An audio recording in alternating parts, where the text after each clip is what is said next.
Who gave permission to do this? The voice cracked through the room so sharply that even the soft hum of the cooling fan seemed to stop for half a second. Ethan Whitmore stood in the doorway of his private office, one hand still on the brushed steel handle, his tall frame outlined by the cold white light from the hallway behind him. On the far side of the room, seated in front of the glowing triple-monitor setup that no one in the house was supposed to touch, was a little black girl in a navy cardigan and worn white sneakers, her feet barely reaching the floor, her small fingers moving across the keyboard with startling speed. Naomi Carter did not look up right away. The monitors painted her face in shifting colors, blue, green, then a hard pulse of red as a warning box flashed in the corner of the main screen. Behind Ethan, Angela Carter froze so suddenly that the spray bottle slipped from her hand and rolled over the polished wood floor with a hollow plastic rattle. The scent of lemon cleaner still hung in the air, faint beneath the sharper smell of electronics and dark roast coffee gone cold. Daniel Reeves, Ethan's chief technology officer, stepped in from the hallway just in time to see the blinking alert on the screen, and the color drained from his face. "Naomi," Angela whispered, her voice thin with panic. "Baby, get away from there right now." But Naomi stayed where she was. Her eyes, wide and steady behind thick lashes, remained fixed on the code streaming down the left side of the center monitor. She didn't look guilty. She didn't look curious. She looked focused, the way children sometimes did when they were building something fragile from pieces no one else had noticed. Ethan took 2 slow steps into the room, and the sound of his shoes against the oak floor landed heavy in the silence. He had spent 20 years building a company out of precision, secrecy, and control. Every object in this office reflected that. The glass walls, the matte black desk, the soundproof ceiling, the custom server tower hidden behind smoke panels. Even the city beyond the 27th floor windows looked arranged for him tonight. All silver lines and distant headlights under a sky the color of steel. No one came in here without permission. No one touched his machine. And yet here sat a 9-year-old girl, the daughter of a housekeeper working the evening shift, using his keyboard as if it belonged to her. "I asked a question," Ethan said, his tone low now, which somehow made it worse. "Who gave permission to do this?" Naomi's shoulders rose and fell once. Then, finally, she turned her head. She was small for her age, all sharp elbows and careful stillness, with a face that would have looked soft if not for the seriousness in her eyes. "No one," she said. Her voice was quiet, but it didn't shake.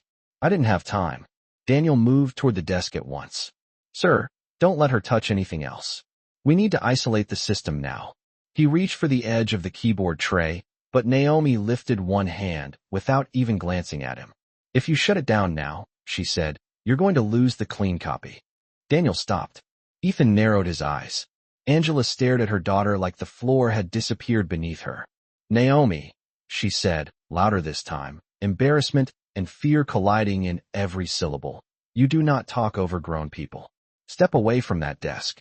But Naomi only swallowed and looked back at the monitor. A cascade of encrypted file names flickered down the screen. One folder expanded. Another closed.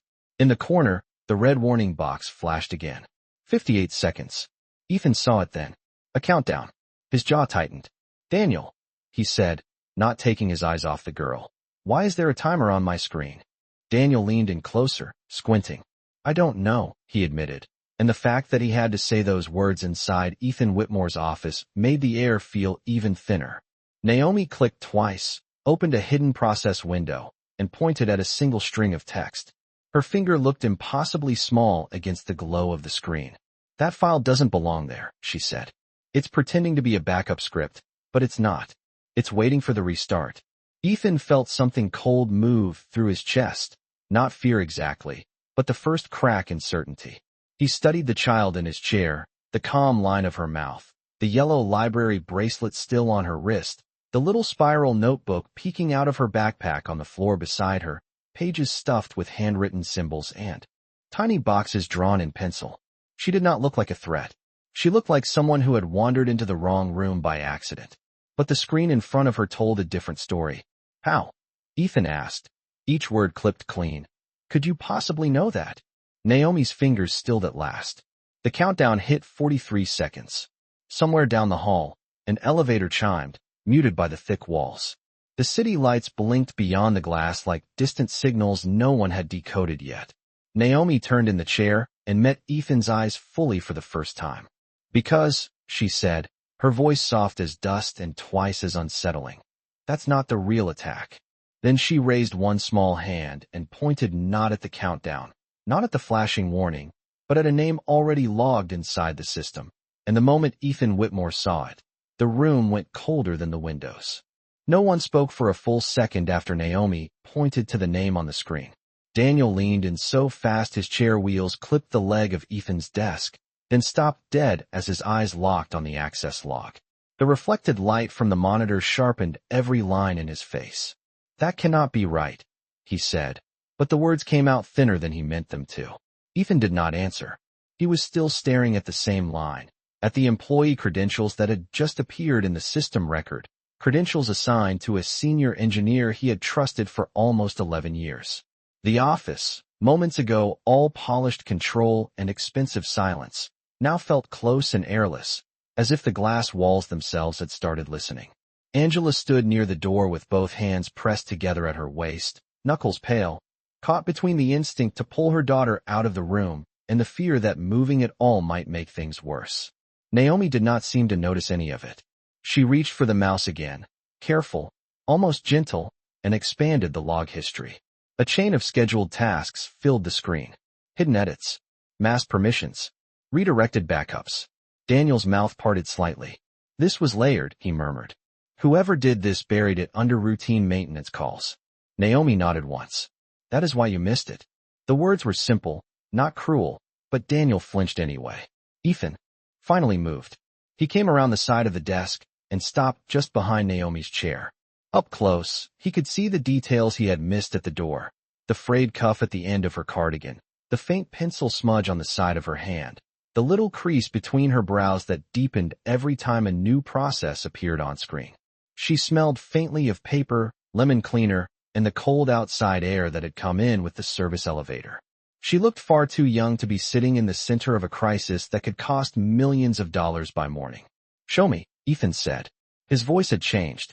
The anger was still there, but something more careful had moved in beside it. Naomi clicked on a process disguised as a storage sync utility and opened the code preview. The lines unspooled across the screen in neat blocks of gray and blue. "This part is fake," she said, pointing to a section halfway down. "It copies like a backup, but when the restart happens, it changes the destination path. The clean records do not go to your archive server. They go here." She clicked again. A remote endpoint appeared. Daniel sucked in a breath. "That is outside the company network." "Yes," Naomi said. "And if the restart finishes, the real files get replaced with the edited ones before the market opens." Ethan's gaze sharpened.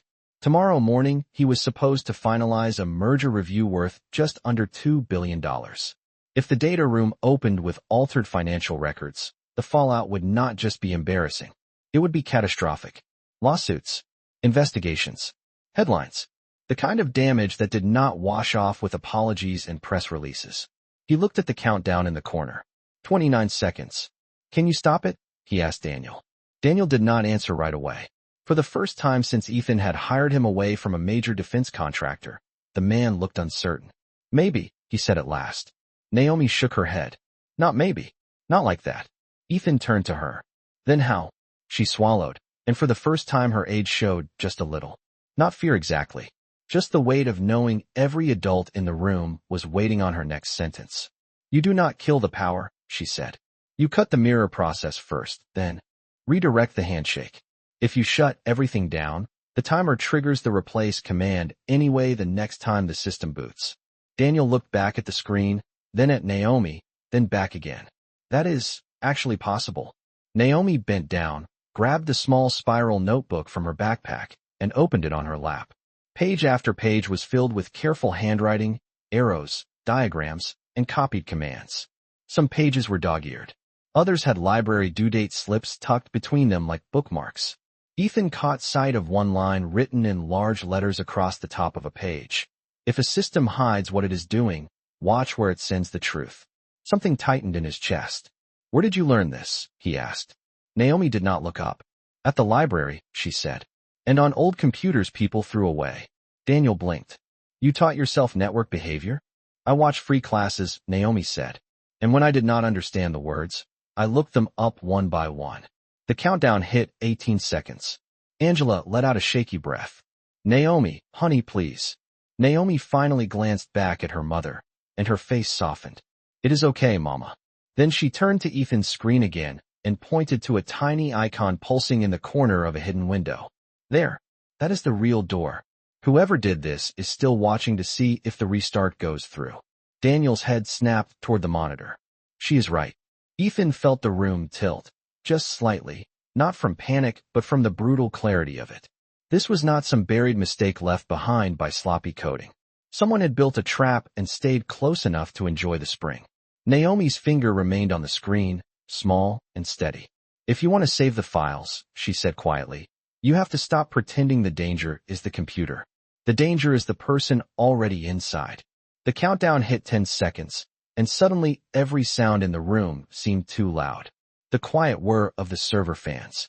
The faint rattle of the air vent above the glass wall. Angela's unsteady breathing near the door.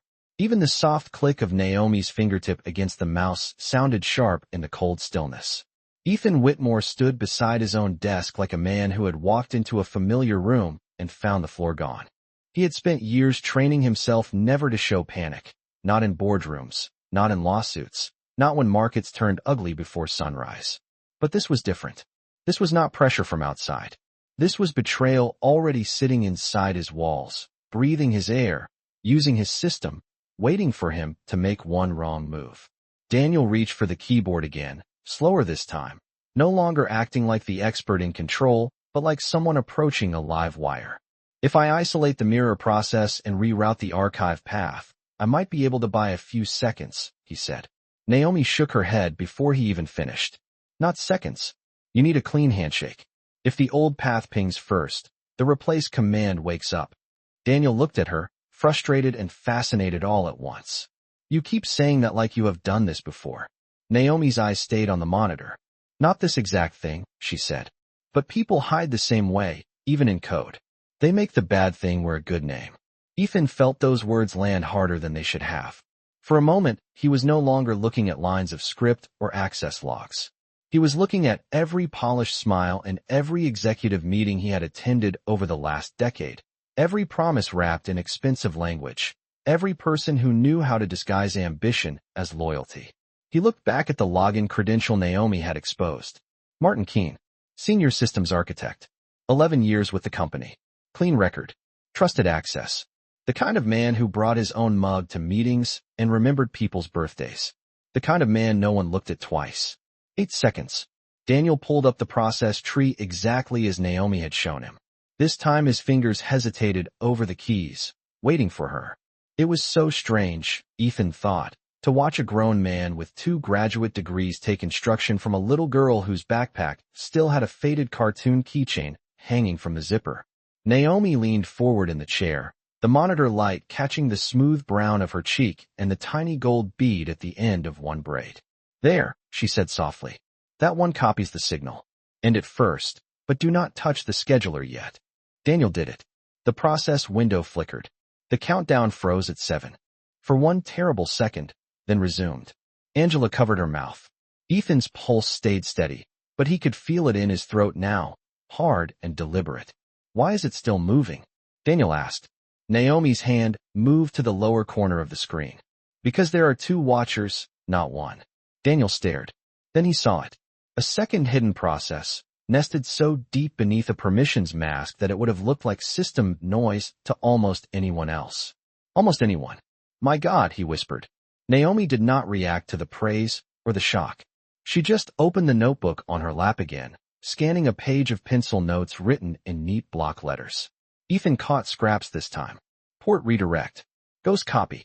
False backup. The handwriting was precise, the kind of careful script made by someone who knew she could not afford to be messy. He pictured her in a public library after school, small shoulders bent under fluorescent lights, copying down terms no one had bothered to teach her, turning confusion into structure one line at a time. 5 seconds. Now, Naomi said. Daniel killed the second watcher. The countdown disappeared. No dramatic noise followed. No flashing victory message. Just silence. Thick, absolute, and almost disorienting in its plainness. The red warning box vanished from the corner of the screen. The main archive path reset. Daniel checked the backup directories, then checked them again. His mouth opened slightly. It held, he said, barely above a whisper. The clean copy is still here. Angela let out a breath that sounded like she had been holding it for an hour. Ethan did not move. For one suspended moment, he simply stood there, looking at the screen, then at Naomi, then back again, as if his mind had not fully agreed to what his eyes had already accepted. A 9-year-old girl had just done what his security team, his engineers, and his carefully designed systems had failed to do. She had seen through the disguise. She had seen the hand behind the curtain. And she had done it while wearing library shoes and sitting in a chair too big for her. Daniel straightened slowly, rubbing one hand over his jaw. "We need to lock Martin out of every system right now," he said. "No," Naomi said. Both men turned toward her. She finally looked up from the screen, and there it was again, that eerie stillness in her face, not childish, not defiant, just clear. "Not yet." Ethan narrowed his eyes. "Explain." Naomi pointed to a tiny status light blinking in the corner of the remote endpoint window. "Green. Steady. Waiting. If you lock him out now, he will know the trap failed," she said. "And if he knows that, he runs." The room went quiet all over again. Daniel's expression changed first, surprise hardening into reluctant respect. Ethan's came next, slower and more dangerous. He looked at the open system logs, at the clean records barely saved, at the hidden connection still alive on the edge of the screen like a pulse. Naomi closed her notebook with both hands and set it carefully on her knees. "You do not shut the door," she said. "You watch who walks through it." And for the first time that night, Ethan Whitmore stopped seeing a cleaning lady's daughter in his office and began to understand that the smallest person in the room was the only one who had been looking at the whole picture. Daniel did not argue again. That, more than anything, told Ethan how serious this had become. In all the years they had worked together, Daniel Reeves had built a reputation on certainty. He was the kind of man who corrected algorithms in meetings without looking at his notes, the kind who spoke in clean, unemotional language even when investors were rattled and attorneys were circling. But now he stood at the edge of Ethan's desk with one hand resting lightly on the leather chair back, waiting for a 9-year-old girl to tell him what not to do next. The office felt different because of it. Smaller. Stranger. The polished order of the room had not changed, but the meaning of it had. The glowing glass panels no longer looked elegant. They looked exposed. The city outside the windows still shimmered in cold white dots and ribbons of traffic, but Ethan barely noticed it now. His attention remained fixed on the remote endpoint window blinking quietly in the lower corner of the screen, a green light pulsing like a heartbeat that did not belong to anyone in the room. Angela took one tentative step forward. "Sir," she said softly, almost apologetically, "I am so sorry. I never let her touch things she should not touch. I did not even know she came in here." Ethan did not answer right away. He heard the fear in her voice, the old practiced fear of someone used to rooms where one wrong moment could cost rent, groceries, bus fare, dignity. He knew that tone.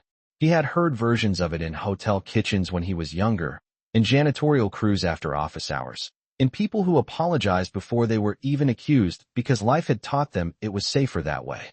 But tonight the apology hung awkwardly in the air, because the person who had crossed the line was also the person who had just saved him from walking blind into disaster. Naomi turned in the chair and looked at her mother. "I am sorry, Mama," she said. "I know I was not supposed to come in. I only followed the sound." Angela blinked. "The sound?" Naomi nodded and glanced back at the server wall.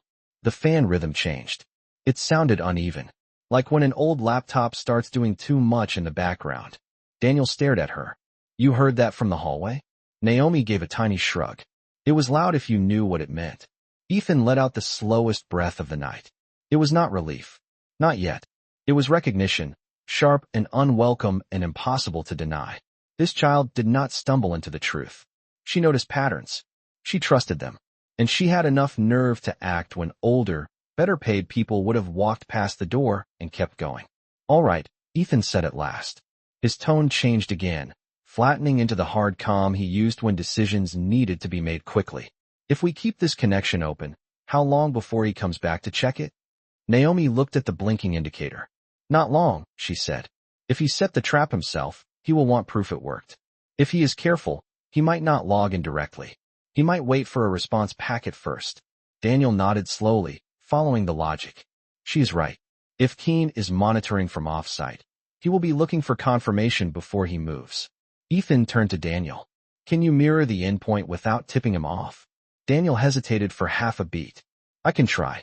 Naomi opened her notebook again and flipped back 3 pages, then pointed to a block of penciled notes boxed in with a ruler.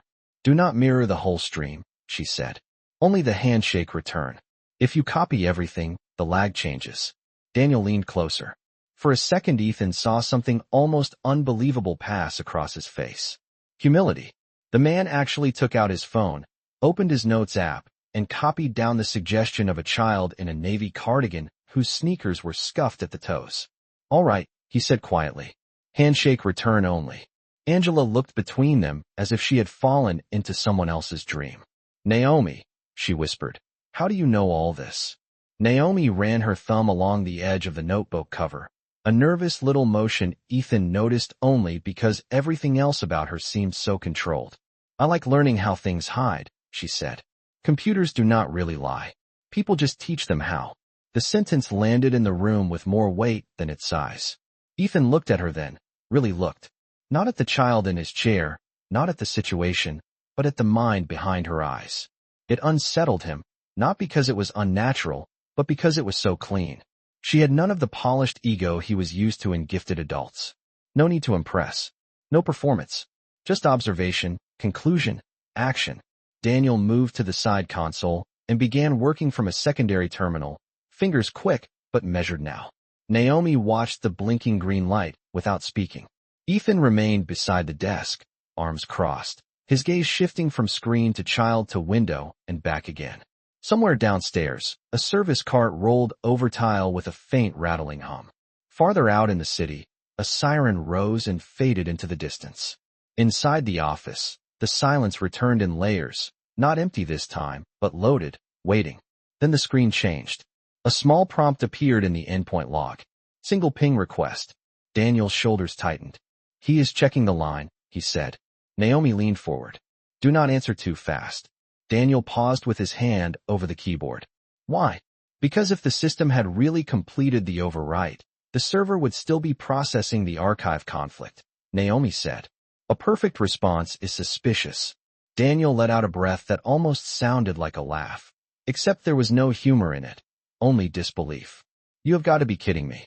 Ethan did not smile. He watched Naomi's face in the monitor glow, watched the way her eyes narrowed slightly as she calculated timing by instinct and memory and raw pattern recognition. She was 9 years old, sitting in a billionaire's office, guiding a trap inside a corporate breach while her mother stood in a housekeeping uniform beside the door. The unfairness of that struck Ethan in a place he had not visited in years. Not because she was there, but because no one had put her there on purpose. No one had seen her and made room. She had reached the door herself. Now, Naomi said. Daniel sent the delayed response. The green indicator blinked once, then twice, then settled. A new line appeared in the log. External session initializing. Daniel went still. He is coming in. Ethan's expression hardened into something cold and precise. Good, he said. Naomi closed her notebook and folded her hands over it, small and neat in her lap. But when she looked back at the screen, there was something different in her face now, something deeper than focus. Not triumph, not fear, recognition. It might not be him, she said quietly. Ethan turned. What do you mean? Naomi looked at the access path, then at the employee credentials still sitting in the logs like a dropped mask. I mean, the smartest person in the room does not always use his own name. The words settled into the room like a draft under a locked door. Daniel kept his eyes on the terminal, but Ethan saw the shift in his posture immediately. It was small, almost invisible, the kind of tension that came when a theory landed too close to a truth a person had not wanted to consider. External session initializing. The line remained on the screen, steady and patient, while a thin progress marker crawled from left to right. No one moved. Naomi sat perfectly still in Ethan's chair, both hands resting on the closed notebook in her lap. Her shoulders squared in that quiet way she had when she was listening harder than everyone else. Angela stood near the doorway, one hand pressed lightly against her collarbone as if it helped her breathe. The scent of lemon cleaner had faded now. In its place was the sharper smell of warm circuitry and coffee that had been sitting too long. Ethan looked at the employee name still frozen in the access log, then at the incoming route beneath it. The lines did not match cleanly. Even he could see that much now. The credentials said Martin Keene. The path said otherwise. Explain, Ethan said, his voice low and precise. Naomi lifted one finger and pointed toward the lower corner of the second monitor. The login uses Martin's badge key, she said. But the return path is layered through another machine first. That means either Martin is hiding from someone, or someone is hiding behind Martin. Daniel swallowed. That kind of relay takes planning. Naomi nodded once. Yes. It was built to survive questions. Ethan felt something in those words tighten around his thoughts. Built to survive questions. He had seen people like that.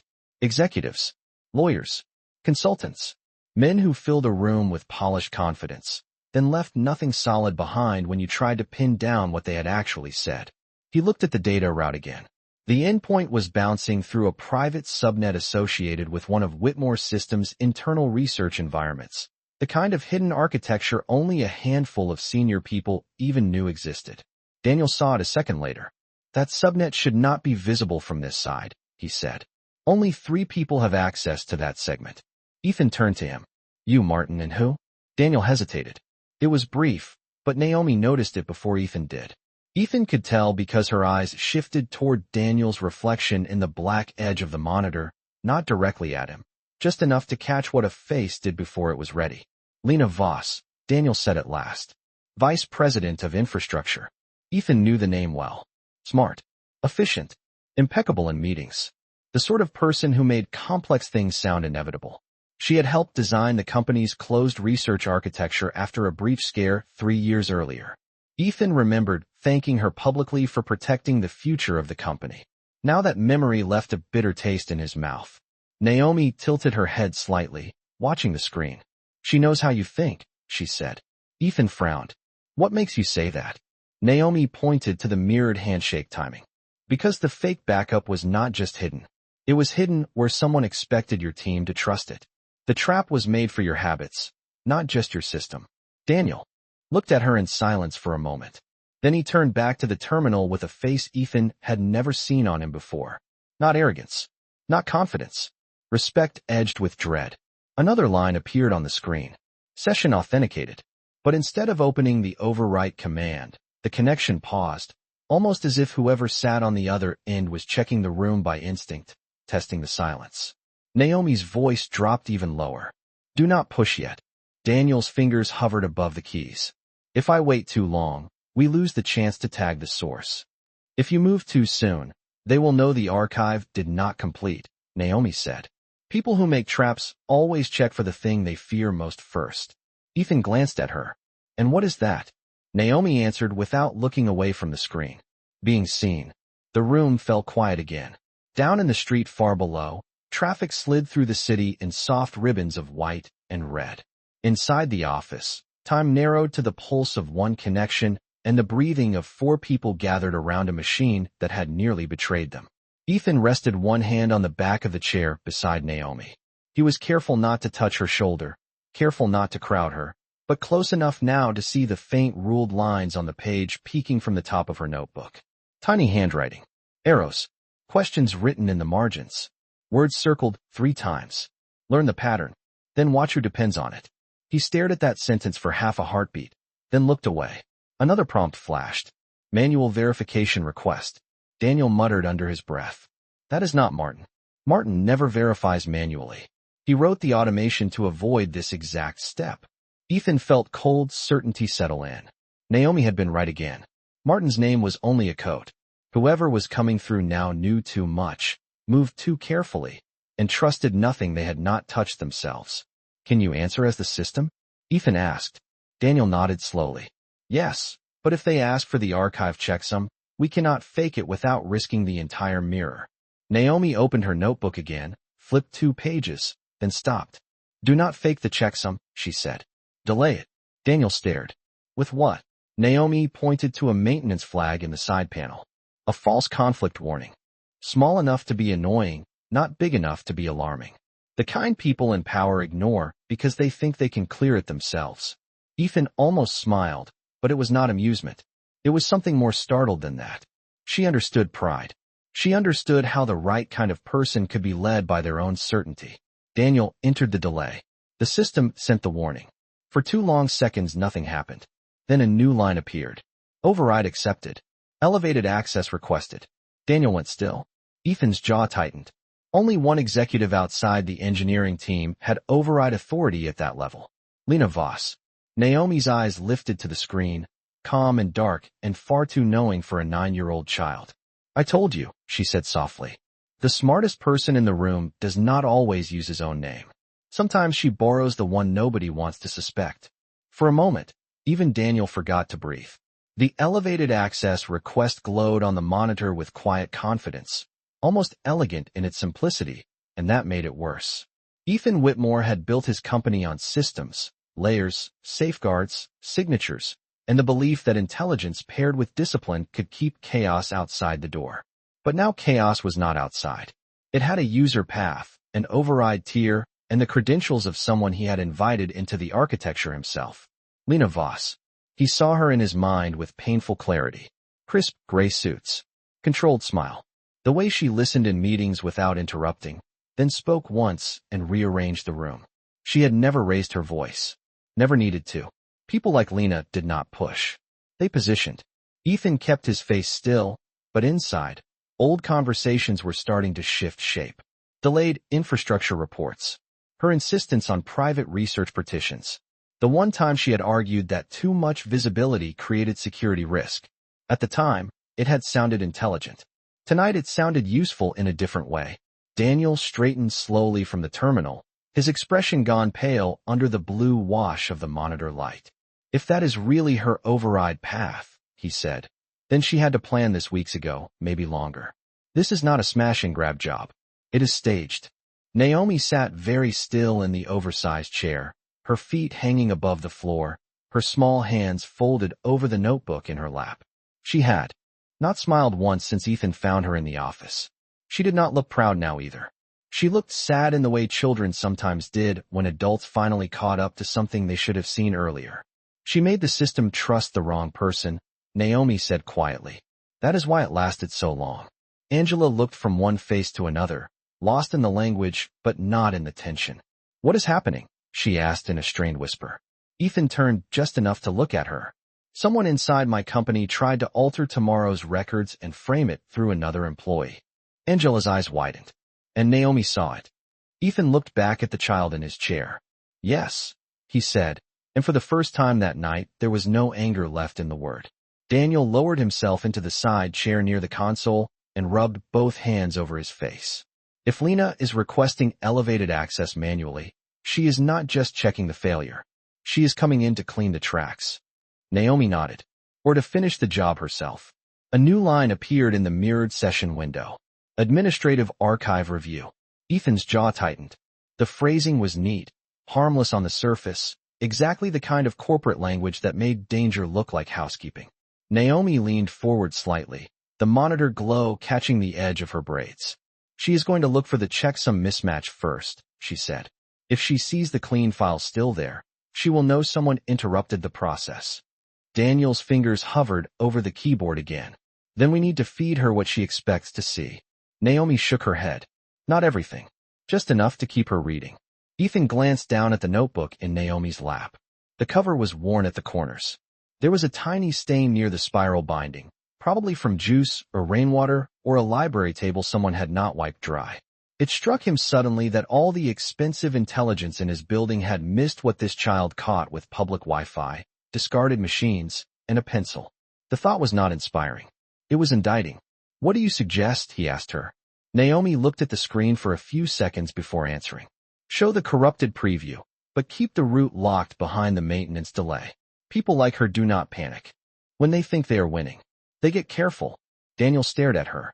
People like her? Naomi's thumb moved once along the notebook edge.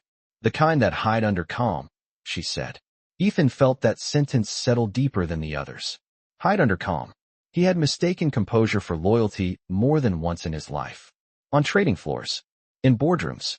In his own home once, years ago, before he learned that polished people often broke things without ever raising their hands.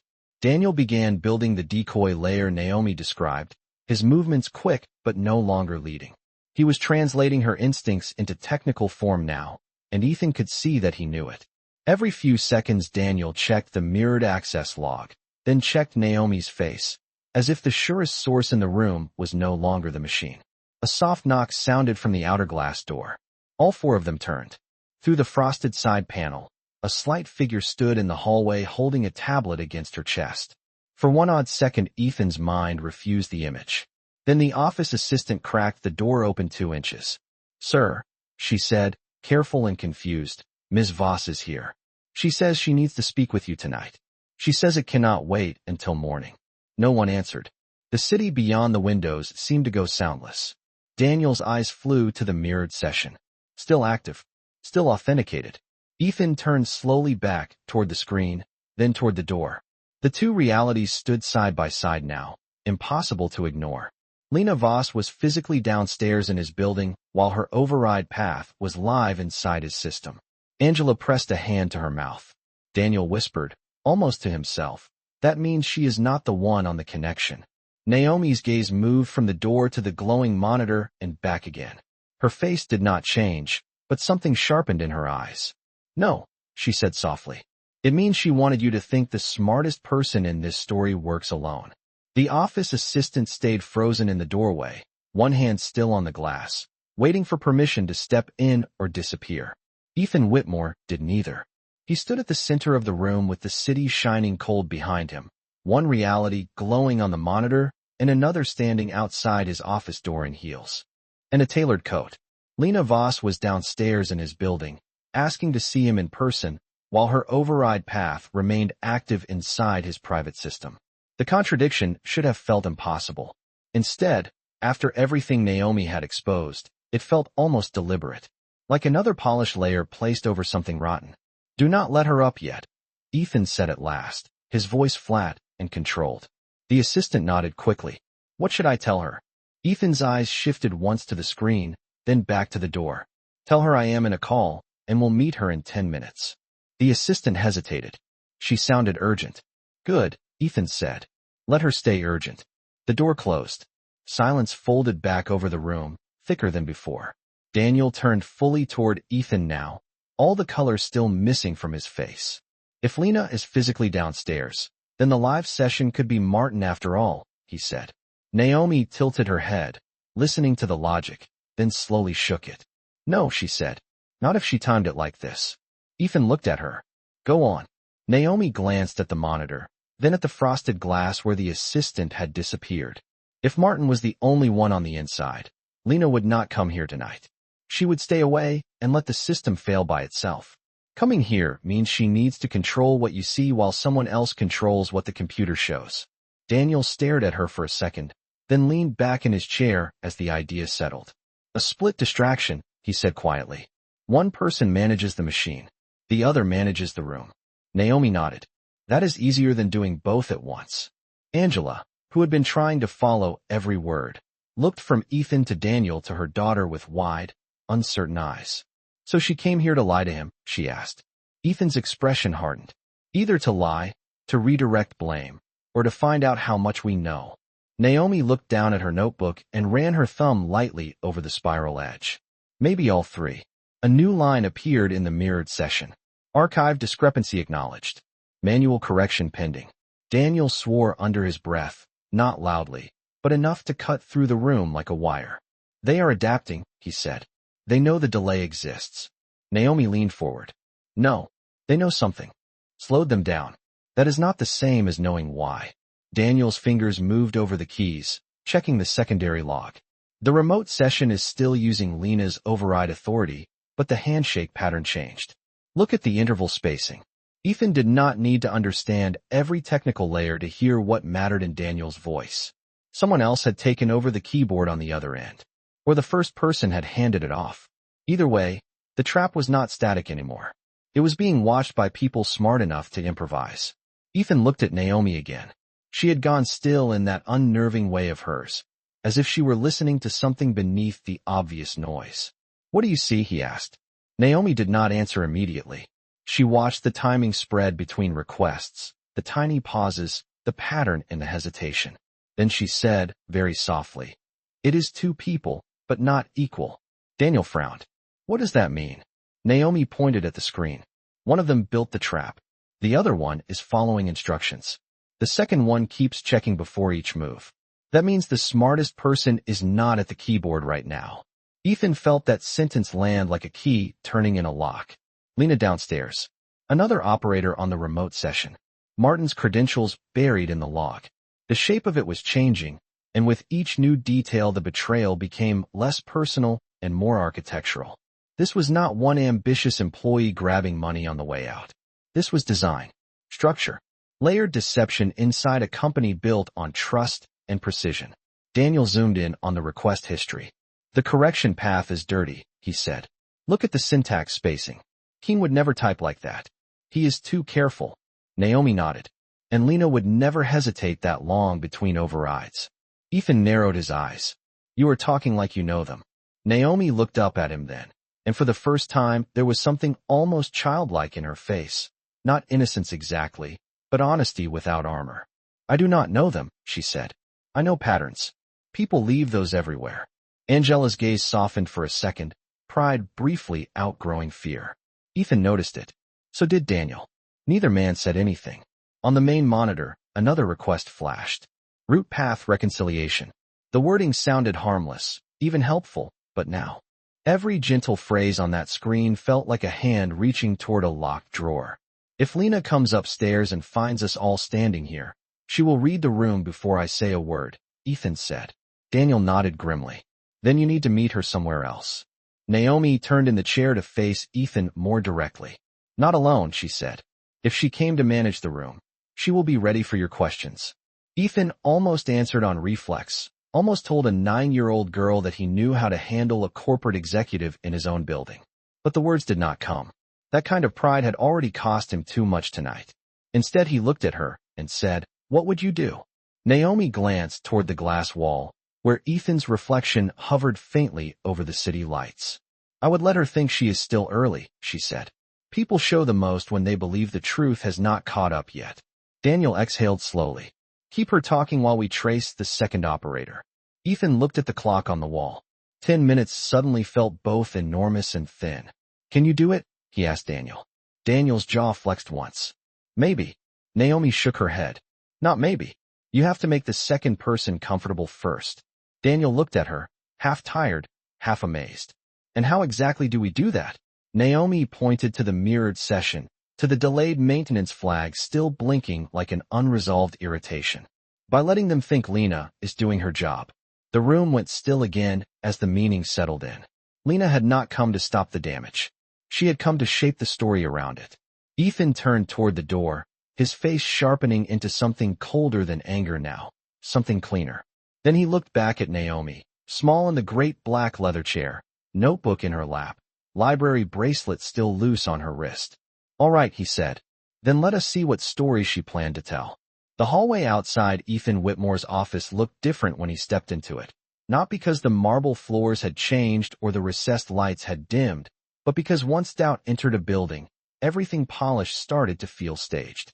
The assistant was still waiting near the elevator alcove, tablet in hand, posture straight in the careful way employees stood around power. She looked relieved the moment Ethan appeared, then unsettled when she noticed he had come alone. "Mr. Whitmore," she said, lowering her voice, "Ms. Voss is in conference room B." She said she did not want to disturb the floor. Ethan almost laughed at that, but there was no humor in him. Disturb the floor, as if the disturbance had not already reached the bones of the building. "Thank you, Marissa," he said. "No interruptions unless I ask for them." She nodded and stepped aside. Ethan walked down the corridor at a measured pace, the soft leather soles of his shoes making almost no sound against the stone. Behind him, inside the office, Daniel was tracking the second operator, Naomi was watching the mirrored session, and Angela was likely still standing half in fear, half in disbelief, trying to understand how her little girl had become the center of a crisis grown people could not manage on their own. Ethan carried all of that with him as he moved toward the conference room. But most of all, he carried Naomi's sentence. Let her think she is still early. Conference room B sat at the far end of the executive hallway behind a wall of smoked glass. Ethan paused before the door only long enough to smooth his expression into something neutral. Not warm. Not cold. Usable. Then he stepped inside. Lena Voss rose from the table the moment she saw him. She looked exactly as she always did, and that was almost impressive. Charcoal suit. Ivory blouse. Dark hair pulled back cleanly. A slim tablet resting beside a closed leather folder. Not a wrinkle out of place. Not a breath wasted. If Ethan had not just watched her override credentials pulse through a live breach inside his private system, he might have mistaken the scene for an ordinary late-night executive check-in. Ethan, she said, voice calm, almost concerned. Thank you for seeing me so late. He closed the door behind him. You said it could not wait until morning. Lena gave a small nod and sat back down with practiced ease, one hand resting lightly on the folder. It cannot. I was reviewing access behavior tied to tomorrow's merger room and noticed something irregular. Before I escalated through the standard channel, I wanted to speak to you directly. Ethan took the chair across from her, but did not lean back. He let the silence stretch just slightly before answering. How thoughtful. If she heard the edge in that, she did not show it. I know how sensitive tomorrow is, she said. And I also know that when something touches executive systems, speed matters more than protocol. Ethan washed her face as she spoke. Naomi had been right. Lena was managing the room. Not the facts. Not yet. The room. Tone first. Framing second. Truth only if it became necessary. What kind of irregularity, he asked. Lena slid the folder toward him and opened it with one neat motion. Inside were printed log summaries, color-coded and annotated. Ethan recognized the structure immediately. Someone had prepared this in advance. Not minutes ago in a rush. Earlier. Carefully. A bad credential path attached to one of Martin Keene's permissions, she said. At first glance it looks like a failed archive routine, but I do not think it is accidental. My concern is that Martin may have been compromised or manipulated by someone outside the company. Ethan looked down at the paper without touching it. There it was. The story. Clean. Plausible. Protective of the right person. Martin as the weak link. External actor as the villain. Lena as the vigilant executive who noticed just in time. He might have admired the construction if Naomi had not already shown him the machine behind it. And what made you decide to bring this to me personally, he asked. Lena folded her hands. Because if this reaches the merger team before we understand it, we invite panic and speculation. Martin has been with us a long time. If he has made an error, we should confirm that quietly before anyone overreacts. Ethan let the words settle between them. Quietly. Another useful word. Another careful lid. He lifted his gaze from the folder to her face. Do you believe Martin made an error? Lena held his eyes with the exact level of concern a good liar would choose. Not too much. Not too little. I believe, she said, that systems fail through the least dramatic door more often than people want to admit. Ethan thought of Naomi in his chair, small feet off the floor, watching patterns older minds kept missing because they preferred authority to curiosity. He thought of Daniel taking notes from a child because truth had forced humility into the room. Then he looked back at Lena Voss and saw, perhaps for the first time, what composure could hide when no one asked the right question. Interesting, he said, because I have spent the last 15 minutes learning the opposite. Something flickered in Lena's eyes then. Not fear. Not yet. Just recalculation. Quick and internal. She adjusted one corner of the folder by less than an inch. What do you mean? Ethan kept his tone even. I mean that dramatic doors are sometimes just decorations. The real failure comes through the one everyone is trained not to question. Lena's expression remained almost perfectly composed, but the stillness around her mouth changed. A tiny tightening. If Naomi had been sitting across from her, Ethan thought, she would have caught it even faster. Has something happened? Lena asked. Ethan did not answer the question. Where is Martin right now? He said. Lena blinked once. I do not know. I assumed he was home. Did you call him? Not yet. Why not? The pause this time was small, but real. Because I wanted more information before I started alarming people. Ethan nodded slowly, as if that were reasonable. Across the table, Lena watched him with the same careful attention he was giving her, both of them now fully inside the game. Somewhere upstairs, Daniel was tracing the second operator. Somewhere above them, Naomi was likely staring at the mirrored session, waiting to see if the person at the keyboard would reveal the next layer. Ethan leaned forward just enough to rest one hand on the conference table. "Tell me something, Lena," he said quietly. "When you review a problem this sensitive, do you usually bring a printed explanation before anyone asks for one?" For the first time since he entered the room, silence caught her off guard. It only lasted a second, but that second was enough. Enough for Ethan to see it. Enough to know Naomi had been right again. People showed the most when they believed the truth had not caught up yet. Lena's gaze flicked to the folder, then back to him. "I like to be prepared," she said. Ethan held her eyes and let the room cool between them. "So do I," he said. And above them, in his private office, his phone began to vibrate against the polished wood of his desk. Upstairs, Ethan's phone kept vibrating. In short, sharp bursts against the surface of his desk, but down in conference room B he did not reach for it. He let the sound happen somewhere above him, out of sight but not out of mind, and watched what it did to Lena Voss instead. She heard it too, faint through the ceiling in silence. Or perhaps she only noticed the subtle shift in his attention. Either way, something in her posture changed. Not enough for most people to catch. Just a slight stilling in the shoulders, the kind that came when a person sensed the script moving off the page. "You look distracted," she said, folding her hands more tightly over the folder. Ethan kept his face unreadable. "Do I?" Lena gave a measured little smile, all professionalism and concern. "It is late. If this is not a good time, I can summarize the rest in writing." Ethan almost admired the line. Give him an exit. Offer distance. Encourage delay. Every tactic in her voice was built to cool the room before heat could find its target. But upstairs, heat had already found it. "No," he said. "I think now is exactly the right time." He stood then, slowly enough not to telegraph urgency, and crossed to the side credenza where a glass pitcher of water sat beneath the conference room lights. He poured a little into a low tumbler, more for the pause than the drink. Behind him, Lena remained seated, but he could feel her watching the back of his suit jacket, calculating. When he turned back toward the table, his phone had stopped vibrating. That bothered him more than if it had continued. One call could be noise. Silence after repeated calls usually meant resolution. Or escalation. He set the glass down untouched. "You said you noticed the irregularity while reviewing access behavior," he said. "What time?" Lena answered too smoothly. "About 20 minutes ago." Ethan tilted his head. "Interesting. Why?" she asked. "Because the event began before that. It was a small test, thrown lightly, but it landed." Her eyes did not widen. Her breath did not catch. Yet the answer did not come at once. Ethan saw Naomi's lesson in real time now. People showed the most in the gap before language returned. "Then I may have been looking at a secondary trigger," Lena said. "That would not be unusual in a layered event." Ethan nodded once, as if that were plausible. Layered. That is a useful word tonight. Down the hall, an elevator chimed softly. Somewhere outside the glass wall, footsteps passed and faded. The building kept breathing around them, unaware or pretending to be.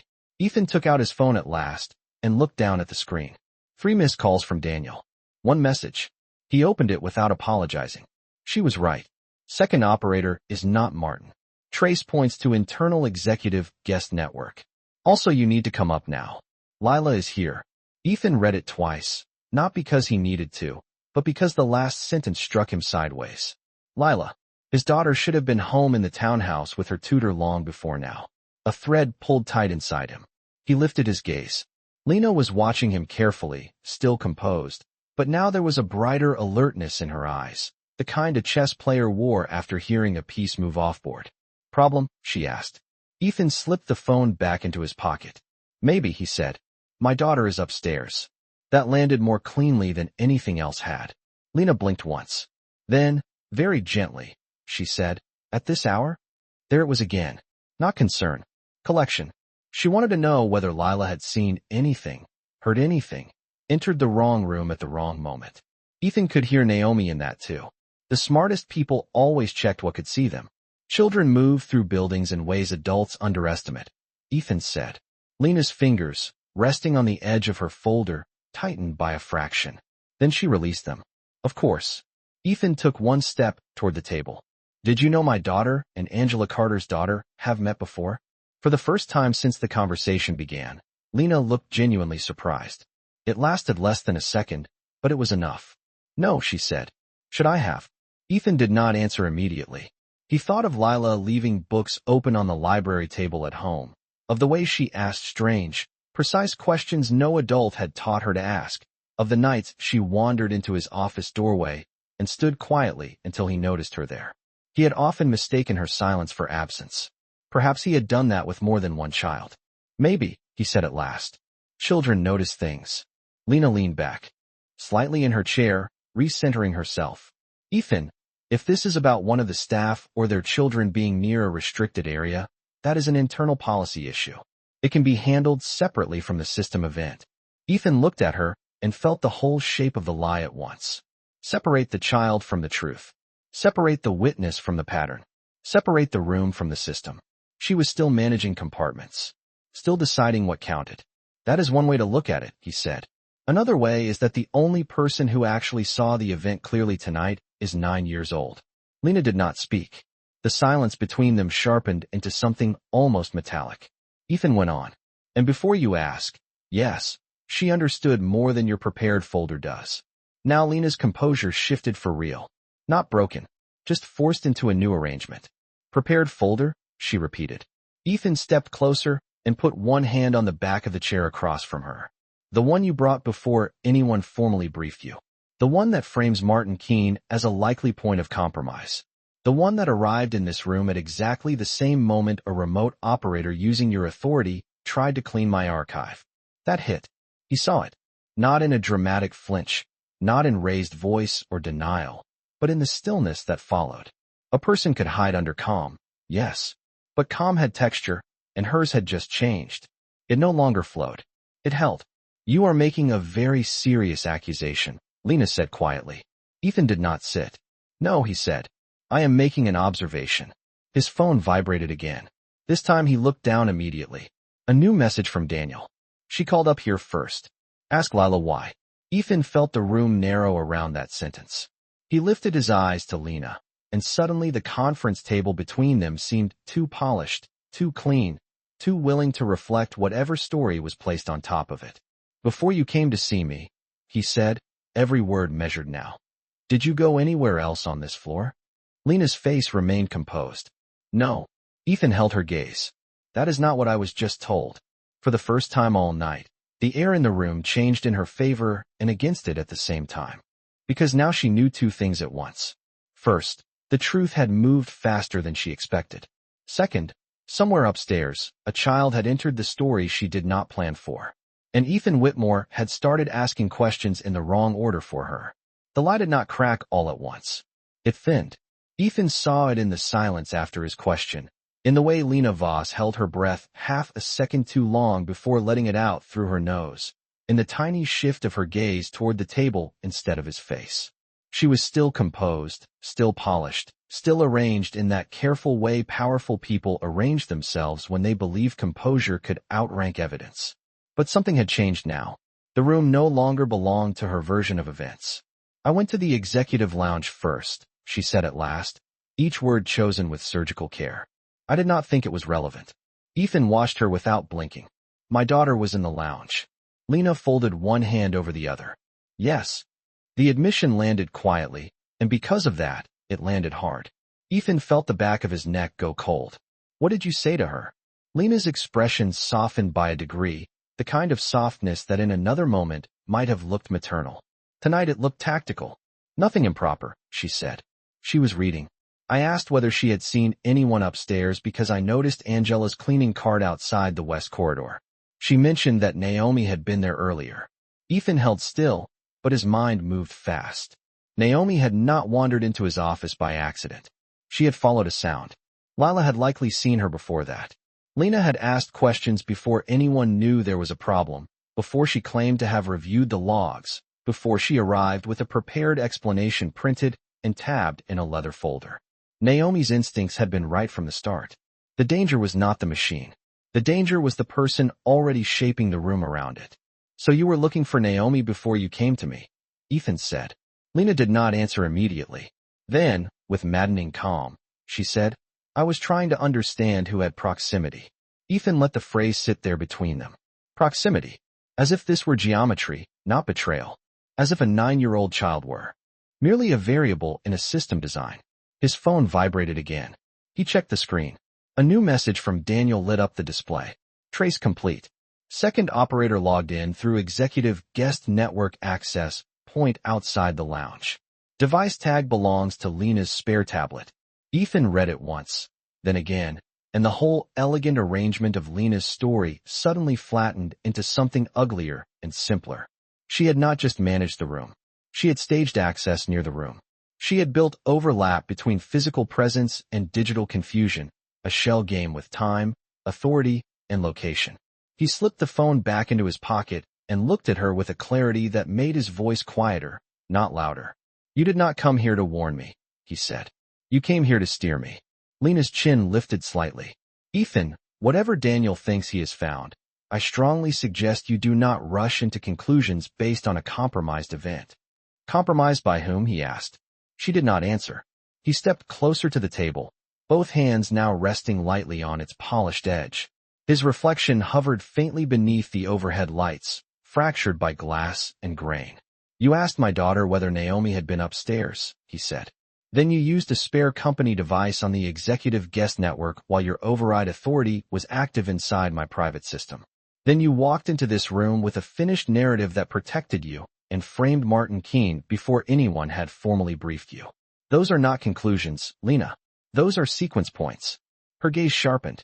For the first time, the concern in her face gave way to something cleaner and more dangerous. Calculation without the velvet. Martin had access, she said. That is not framing. That is fact. Ethan nodded once. Yes, and your authority carried the override. Lena stood then, slow and controlled, smoothing the front of her jacket with one hand. If you are implying I orchestrated a breach using my own credentials, then you are insulting your own intelligence. Ethan almost smiled, but there was no warmth in it. No, he said. I am finally using it. The words hung in the conference room like a blade made of air. For one long second, neither of them moved. Then Lena reached for the folder on the table. Ethan's voice stopped her before her fingers touched. Leave it. She looked up. Excuse me. Leave the folder, he said. And the tablet you brought. She held his gaze, measuring whether authority could still bend the moment back in her favor. It could not. Not now. Not after Naomi. Not after Daniel's trace. Not after Lila had entered the chain of truth with nothing more than a child's unguarded honesty. Lena let her hand fall to her side. You are making a mistake, she said quietly. Ethan thought of Naomi in the great black chair, notebook in her lap, library bracelet on her wrist, hearing a fan change pitch in a hallway full of adults trained not to notice what came from people like her. He thought of Angela apologizing before accusation because life had taught her rooms like this did not belong to women like her unless they were cleaning them. He thought of Lila, alone in the lounge, answering questions from an executive who thought children were transparent scenery. Then he looked at Lena Voss and understood, with a clarity so sharp it almost felt like grief, that arrogance did not always arrive as shouting. Sometimes it arrived perfectly dressed, carrying documents, asking the room to trust its calm. No, Ethan said. The mistake was mine. I kept rewarding people for sounding certain instead of being right. Lena's face changed again, only slightly, but this time Ethan could not mistake it. Beneath the control, beneath the polish, beneath the endless professional smoothness, there was anger. Thin, bright, real. And you think a child was right? She asked. Ethan did not hesitate. I know she was. The silence after that was absolute. Outside the glass wall, the city rolled on in white lines and distant windows, indifferent as weather. Inside the room, one story had ended and another had begun. Ethan stepped back from the table and opened the conference room door. Marissa, the assistant, looked up instantly from her station down the hall. Call internal security, Ethan said, quietly, and send Mr. Reeves to my office with both children. Lena turned toward him, every line in her posture controlled again, but the control was effort now, not nature. You cannot seriously be centering a corporate security decision around a 9-year-old girl. Ethan looked at her, and for the first time that night, his answer carried something heavier than anger and colder than shock. It carried shame. No, he said. I am correcting for the fact that I should have listened to her the moment I saw her. When Ethan re-entered his private office, the air felt changed in a way expensive rooms rarely did. Not quieter. Quieter was easy. This was something else. A room that had lost the right to pretend it knew who belonged inside it. The monitors still glowed over the black glass desk. The mirrored session window remained open on the center screen, its pale lines moving with the cold patience of a machine still waiting to see who would be caught. Daniel stood near the secondary console with both sleeves pushed back and tension drawn across his face like wire. Angela sat on the edge of a low chair by the far wall, hands clasped so tightly in her lap that her knuckles had gone pale again. Beside her sat Lila Whitmore in her school blazer and dark leggings, her long hair falling loose over one shoulder, a book face down beside her on the cushion. Naomi remained in Ethan's chair, small and straight-backed, the spiral notebook resting on her knees, her eyes reflecting code. For a second Ethan simply stood there and looked at them all, the strange little constellation that had formed in his office while the company he built nearly turned inside out around them. His daughter noticed him first. "Dad?" Lila said, rising halfway from the chair, then stopping when she saw his expression. Ethan crossed the room and rested a hand lightly on her shoulder. "Are you all right?" Lila nodded.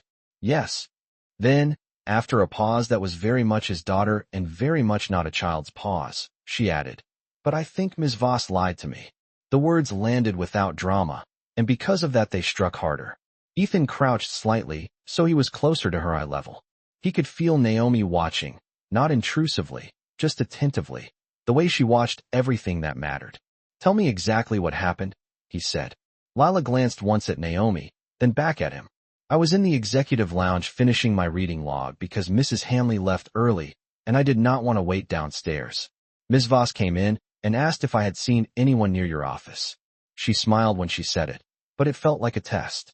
Ethan kept his voice calm. "What did you tell her?" "I said I saw Naomi earlier," Lila answered. "She was standing by the west corridor listening to something, like she was trying to figure out where a sound was coming from. Ms. Voss asked if Naomi had gone into your office. I said I did not know. Then she asked whether Angela was still on this floor and whether you were already back from dinner." Daniel looked up sharply from the terminal. "She was mapping the hallway," he said. Lila turned toward him, startled by the intensity in his tone, then looked back at her father. "I thought maybe she was just checking on something for work. But after she left, Naomi ran past the lounge, and she looked scared. Not panicky, just fast." Naomi finally spoke, her voice soft. "I was not scared. I just knew I was running out of time." Lila looked at her with something like admiration and something like guilt. "I should have followed you." Naomi shook her head. "No. Then she would have seen both of us." Ethan felt the room hold still around that exchange. His daughter, who people often treated as an extension of him. Naomi, who people often treated as if she were background. Two girls on the same floor, one expected to belong, one expected to pass through unseen. And tonight the child who had been ignored was the one who saw the danger first. Daniel cleared his throat and turned the secondary monitor toward Ethan. "The second operator is still in the system, but he is stalling now. Minimal movement. He knows the environment changed." Ethan straightened. "Can we identify him?" Daniel nodded once. "Not by name yet, but the session piggybacked off Lena's spare tablet on the guest network, then bounced through Martin's credentials." Naomi was right. The person on the keyboard is not the architect. He is the cleanup crew. Angela frowned, still piecing together the scale of what was happening. "Then where is the other man?" Naomi answered before Daniel could. "Close enough to leave if Lena failed." Ethan turned to her. "Why do you think it is a man?" Naomi touched one fingertip to the notebook cover. The timing changed after Lena came upstairs. Before that, the trap was careful. After that, the keyboard moves got faster but sloppier. Someone else took over who was less patient and more sure he could finish it anyway. Daniel gave a quiet breath of disbelief. That is exactly what happened. Lila looked between them, eyes wide now not with fear, but with the kind of dawning realization that remade a child's idea of adults. "So Ms. Voss was not the whole thing," she said. Ethan looked at the mirrored session, then at the black reflection of the room swimming faintly in the glass wall. "No," he said. She was only the part that sounded believable. Naomi lowered her gaze for a moment, and when she spoke again her voice had changed slightly. Still calm, but thinner at the edges. That is how people get away with bad things. They make the first lie sound tidy. Ethan heard the weight under the sentence and looked at her more closely. She was still composed, still astonishingly steady, but there was a fatigue creeping into her shoulders now. Of course there was. She was 9 years old. She should have been home with pajamas and a cartoon, and maybe a bowl of cereal too sweet for dinner. Instead, she was sitting under white office light in a billionaire's tower carrying the focus of 4 adults and a failing company system. Shame touched Ethan again, sharper this time. Not because she had done something extraordinary, but because a child like her had clearly spent too much of her life learning how hidden things worked. Naomi, he said quietly, how did you know to trust your instinct that fast? Angela turned toward him at once, as if afraid the question might ask too much. Naomi stayed still for a moment, then looked down at her notebook. Because when people tell you not to touch things, she said softly, you learn to listen from the doorway. And when you listen from the doorway long enough, you start hearing what does not fit. No one answered.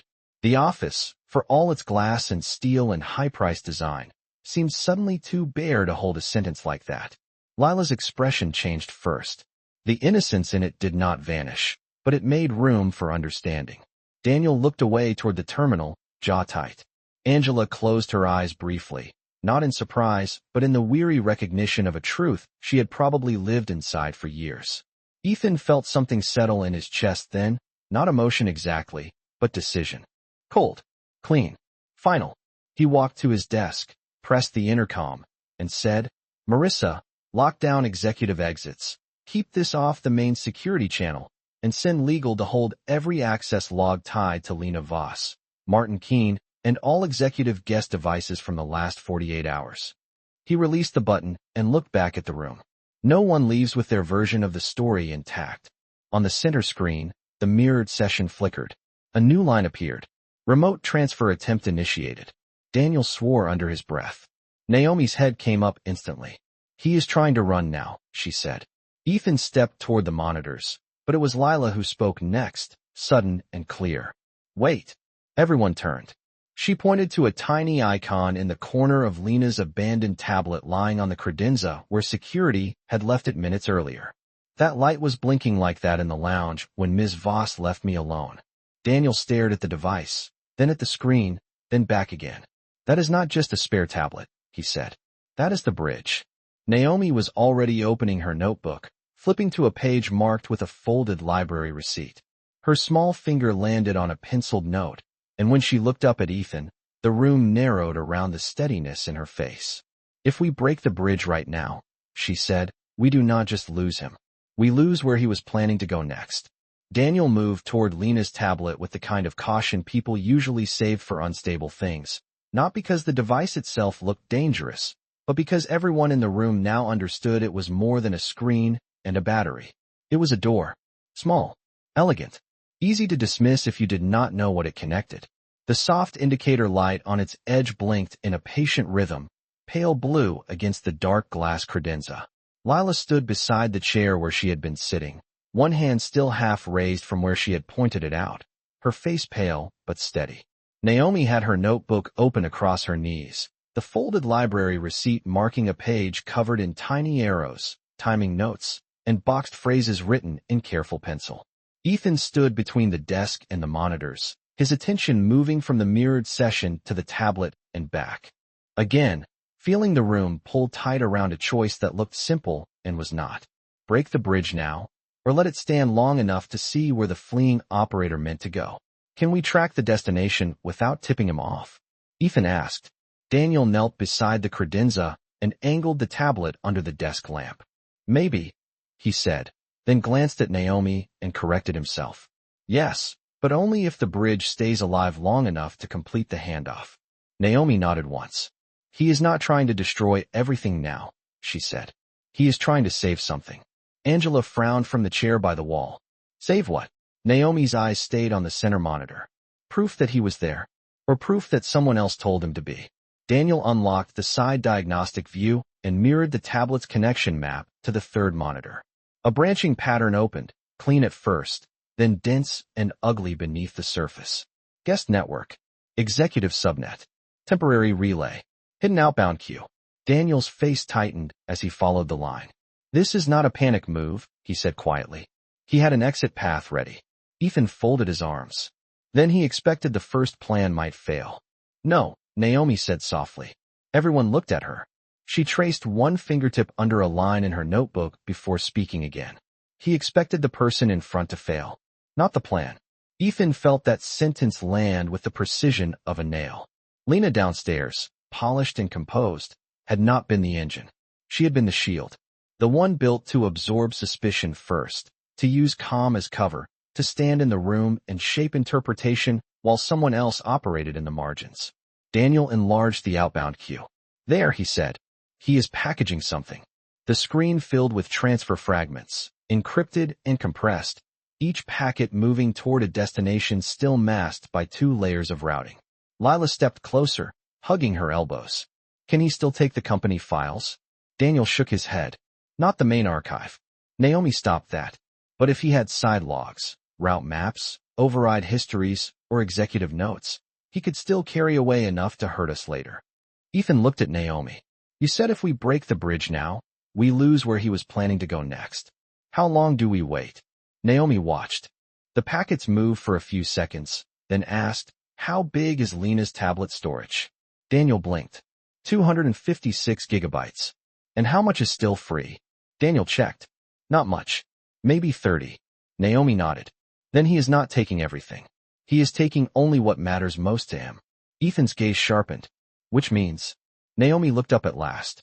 Which means the file names matter more than the size. He is choosing, not dumping. Daniel opened the transfer index, but most of the names were masked by hash strings. Most. One line slipped through before the next encryption layer settled over it. Board revision notes. Another line followed. Merger timing memo. Then a third. Off-book compensation ledger. Daniel went still. Ethan's face changed. That is not just sabotage, Daniel said. That is leverage. Naomi's voice was quiet enough that they almost missed it. Blackmail lasts longer than one bad day. The office fell silent again, the kind of silence that did not feel empty, but full of pieces locking into place. Whoever was on the other end of that connection had not planned merely to embarrass Ethan Whitmore or damage one merger. He had planned for after. For pressure. For control. For a future in which he could wound the company again and again with the same stolen hand. Ethan looked at the transfer list and understood with sudden clarity why Lena had come upstairs so quickly. Not to rescue the system. To protect the extraction. To make sure the story around the breach stayed tidy while the real value slipped quietly out through a bridge no one was supposed to notice. Can you expose the destination now? He asked Daniel. Daniel's fingers moved, then stopped. Almost. One more hop. Naomi leaned forward, eyes narrowed at the packet rhythm. He is about to switch tunnels, she said. When he does, the bridge will request a trust refresh. That is when you look. Daniel glanced at her. How do you know? Naomi gave a tiny shrug, but her voice carried that eerie steadiness again. Because greedy people hate leaving slowly. The next 3 seconds stretched thin. The tablet light blinked faster. On the third monitor, the outbound queue paused, then pulsed hard as the masked route reconfigured. Daniel hit the trace. A new address surfaced beneath the relay layers, then resolved against the internal registry. Not external. Not offsite. Ethan stepped closer. Daniel stared at the screen as disbelief gave way to something flatter and colder. No, he said. No, that cannot be right. But it was. The destination was not some hidden server overseas or a disposable offshore account. It was a secured storage node inside Whitmore Systems itself, one that belonged to a private executive legal vault registered under a name Ethan knew instantly. Gregory Shaw, outside counsel, old advisor, board whisperer, the man who had recommended Lena 2 years ago. Angela looked from face to face, lost now in the names, but not in the impact. Lila whispered, "That is the lawyer from the holiday dinner." Ethan did not answer. Naomi closed her notebook slowly, as if the motion itself helped settle the shape of the truth. "I told you," she said, not with pride, but with a kind of tired sadness no child should have learned so early. The smartest person in the story was never the one touching the keyboard. Daniel's hand hovered over the kill command. Ethan looked at the legal vault destination, at Lena's blinking tablet, at the mirrored session still trying to crawl into safety, and finally understood how large the room had really been all along. This was never about one executive and one compromised engineer. It was about a circle, a quiet one, a polished one, a circle built from people who knew exactly how institutions trusted titles more than truth. "Do it," Ethan said. Daniel severed the bridge. The tablet light went dark. The transfer froze midstream. On the main monitor, the remote session collapsed into silence. And in that silence, with the city glowing cold beyond the glass and two children standing inside the wreckage adults had made, Ethan Whitmore realized the person Naomi had really saved tonight was not just him. It was everyone who would have been blamed once the powerful finished rewriting the story. The moment the bridge went dark, the room did not erupt. It emptied. Not of people, but of illusion. The monitors still cast their cold light across the office. The city still burned in distant white and amber beyond the glass. The server fans still hummed in their hidden cabinet, like nothing sacred had just been uncovered. But something had gone out all the same. The polished certainty that had ruled Ethan Whitmore's world for years. The belief that intelligence wore titles, that trust could be measured by resumes, that danger always announced itself with rough hands instead of clean ones. Daniel was the first to move. He stepped back from the console and ran both hands over his face, then looked at Naomi with a kind of stunned reverence he no longer bothered to hide. "You saved the archive, the merger room, and the legal chain," he said softly. "Do you understand that?" Naomi sat in the oversized chair with her notebook closed again on her lap, small shoulders finally showing the weight they had carried all night. She did not smile. She did not lean into the praise. She only glanced at the dark tablet on the credenza, then back at the quiet monitor. "I just stopped them before they could change the story," she said. Ethan felt the sentence settle into him deeper than anything else she had said, because that was what this had been from the beginning. Not just theft, not just sabotage, story control. The powerful protecting themselves by deciding in advance who would look suspicious, who would sound believable, who would be ignored. Martin would have been blamed. Angela would have been dismissed. Naomi would have been treated like a child who touched something she should not have touched. And Gregory Shaw, Lena Voss, and whoever else stood inside that polished circle would have walked forward under clean collars and practiced concern while everyone else paid the cost. Lila crossed the room first. She stopped beside Naomi and looked down at her for a second, not like the daughter of the owner looking at staff, not like a child performing kindness because adults were watching, but like one girl seeing another clearly for the first time. "You heard the fan before anyone else," she said. Naomi gave a tiny shrug. It sounded wrong.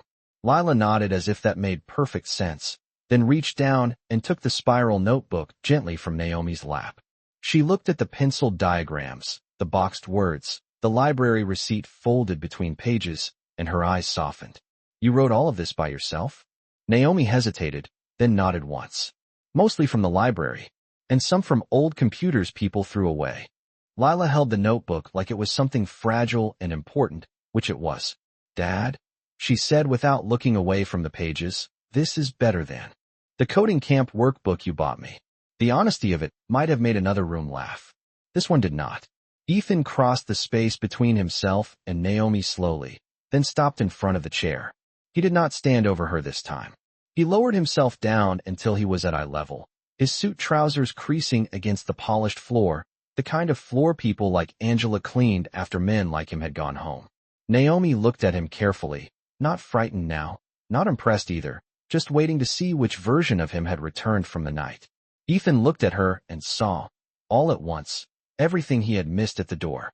The little library bracelet, the smudge of pencil on her hand, the frayed cuff, the posture of a child who had learned to take up as little room as possible while still paying attention to everything. Shame moved through him quietly, not loud enough to be dramatic, just true. "Naomi," he said, and his voice was lower than it had been all night. "When I walked into this office, I saw a little girl where she was not supposed to be." He paused. She did not rescue him from the sentence. "What I should have seen," he went on, "was the only person in the building who was already telling the truth." Angela covered her mouth with one hand. Her eyes had gone bright, but she said nothing. Daniel looked down. Lila stood perfectly still. Naomi blinked once, and for the first time since Ethan had found her at the keyboard, her composure seemed to loosen at the edges. Not much, just enough to remind everyone in the room that brilliance did not cancel childhood. She was still a 9-year-old girl in worn sneakers, sitting in a chair too large for her, long past the hour when she should have been asleep. "I was not trying to get in trouble," she said softly. Ethan shook his head. "No, you were trying to stop people who counted on no one listening to you." Naomi looked down at her hands. "That happens a lot." The sentence was small, quiet. It landed harder than any alarm had. Ethan glanced toward Angela then, and in her tired face he saw a whole history the company had never asked about. Rooms entered only to clean them. Instructions given without eye contact. Apologies offered before mistakes. A daughter learning from the doorway because the doorway was where the world kept putting her. He stood and turned toward the desk. With one push of a button, he opened a private line to Marissa. "Get my general counsel, not Gregory Shaw. Bring in outside counsel from Carter and Wells. Wake the board chair. Freeze all discretionary executive authority until further notice. And before sunrise, I want scholarship counsel, education trust, and family security here for Ms. Angela Carter and her daughter." He released the button before anyone could answer and turned back. Angela's eyes widened. "Sir, that is not necessary." Ethan looked at her for a long moment. "Yes," he said, "it is." She stood too quickly, overwhelmed by the weight of it, by habit, by disbelief. "Mr. Whitmore, I do not want charity."